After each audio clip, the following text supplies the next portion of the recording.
লণ্ডনত গৈ হাত পতাৰো আমাৰ কোনো প্ৰয়োজন নাই, আমেৰিকাত গৈ হাত পতাৰ প্ৰয়োজন নাই। মইতো দিল্লীৰ পৰাই টকা খুদিব দিগদাৰি পাওঁ, লণ্ডনৰ পৰাতো বেলেগ কথা। মইতো সদায় চাওঁ যে মোৰ মানুহখিনিক মই কেনেকৈ সহায় কৰিব পাৰোঁ।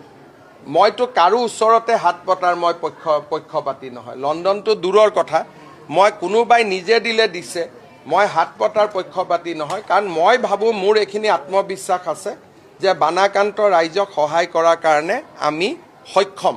আৰু ইয়াত ৰাইজো সন্তুষ্ট। যোৱা 4 দিন মই ঘূৰি আহিছোঁ, এজন ৰাইজেও এটাও অভিযোগ দিয়া নাই। আৰু ৰাইজে চৰকাৰখনৰ ওপৰত অগাধ বিশ্বাস ৰাখিছে। সেইকাৰণে আমি ৰাইজক উপযুক্তভাৱে সহায় কৰিম। লণ্ডনত গৈ হাত পতাৰো আমাৰ কোনো প্ৰয়োজন নাই, আমেৰিকাত গৈ হাত পতাৰ প্ৰয়োজন নাই। কিন্তু কোনোবাই যদি নিজে অসমৰ বানপানী দেখি, টিভিত দেখি, ইউটিউবত দেখি, ফেচবুকত যদি কোনোবা নিজে দান কৰে, তাত আমি বেয়া নাপাওঁ। অসমৰ মানুহেও আমেৰিকাত ভূমিকম্প দেখিলে দান দিব পাৰে, কিন্তু খুজিব নালাগে, নিজে দিয়া কথাটো বেলেগ।